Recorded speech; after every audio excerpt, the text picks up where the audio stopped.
Good morning. I'm Lance Lysowski, the Sabres beat writer for the Buffalo News, coming to you, well, not exactly live, but I am in Florida ahead of the Sabres game against the Panthers. If Buffalo wins, it controls its own destiny the rest of the way over the last 6 games because it has games in hand that would split the season series with the Panthers. And yes, meaningful hockey in April for the Sabres. I know it's something that this fan base has been waiting for about a decade, and considering there's time this morning, I thought this would be a good opportunity to take questions from readers submitted on Twitter or email. Please bear with me as I'm recording this on my phone since my laptop is giving me some issues this morning. But hey, all the same for you guys, I'm sure. So thank you very much. I know it's been a bit since I've done one of these. Video mailbags is essentially what it is, but treat it as a podcast, put it on, listen to it, give you something to listen to leading up to puck drop on Tuesday night in Florida. So right off the top, thank you for everybody for submitted questions. Again, I'm Lance Lysowski of the Buffalo News, Sabres beat writer.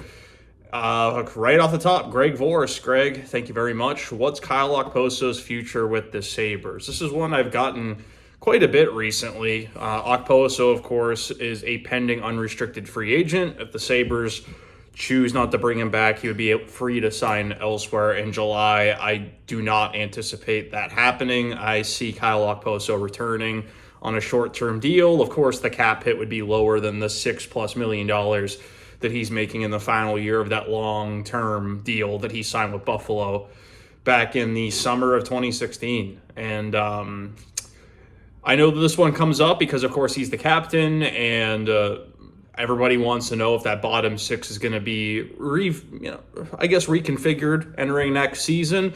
I still think that Okposo, with what he does on and off the ice, that includes just the work rate that he sets for the rest of the group and practices with how hard he works. You need players like that when you have such a young team. And everybody's going to point to the goals, and of course those are down, but his role was far different than it was a year ago when he scored 20. So I still think that he has plenty to give and the perfect kind of guy. He's good defensively, hard on the forecheck. You need that in your bottom 6. Plus, he can put the puck in the net. That's sort of hard to find when you're looking at a veteran with that skill set. So thanks, Greg.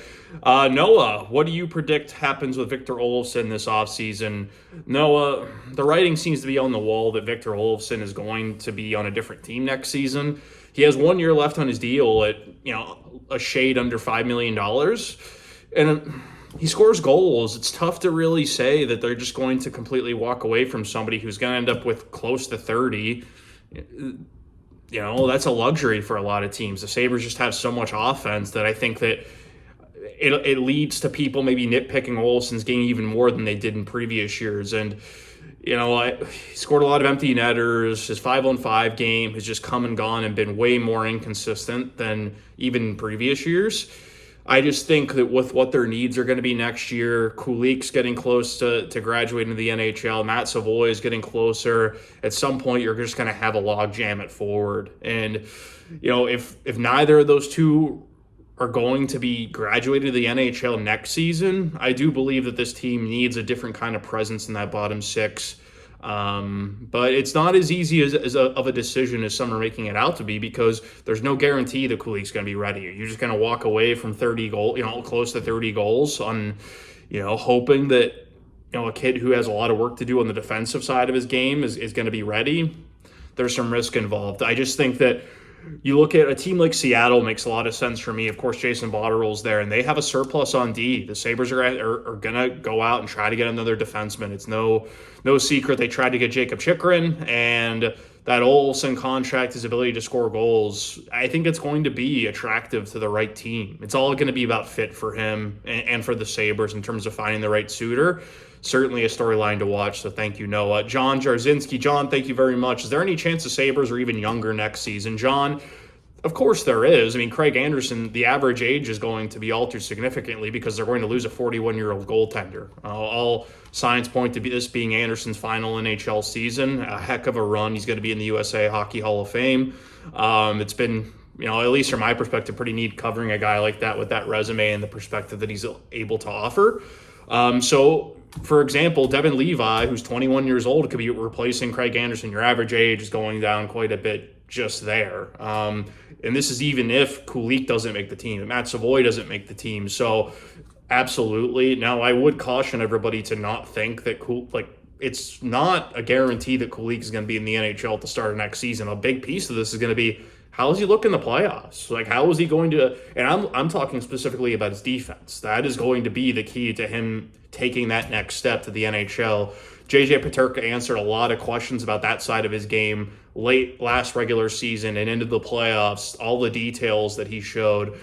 To be honest with you, I see matt-Savoie as a much more advanced offensive player as jiri-kulich. Now, the tricky part there for Savoie is the physical part of it, because, of course, he, very similar to Jack Quinn, is going to be giving up a lot of size and strength. Now, are the Sabres in the frame of mind where they think that he can still play through it and gain a lot throughout that process? That's going to be the question that's going to be answered or revealed through training camp. We'll get to that later. I know that that's one of the questions we have. So thank you very much, John. Uncle Orton.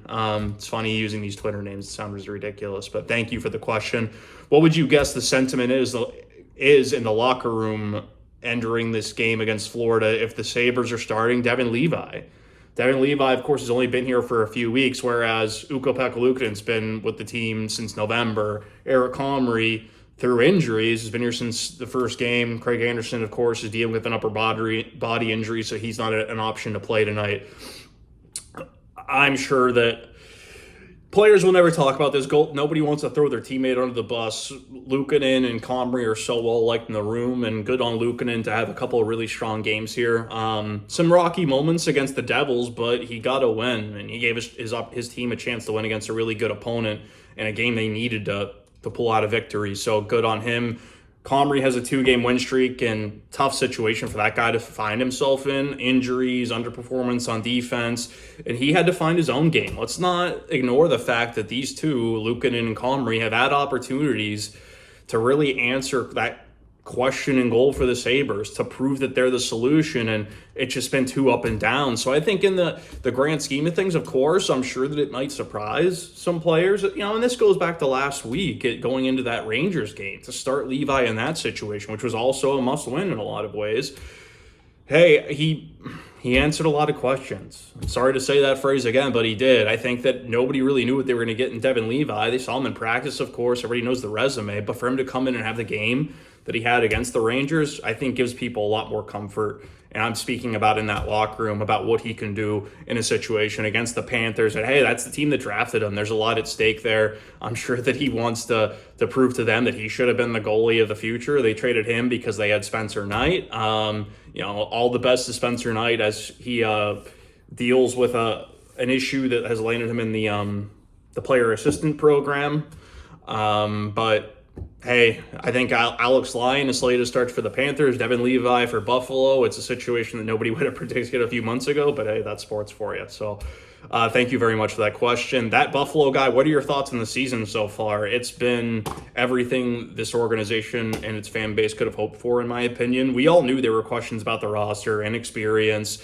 Nobody knew what they were going to get in goal. Eric Comrie was a good signing as like as a tandem mate for Craig Anderson, but he goes down early in the season. Samuelson's dealt with some injuries throughout the year.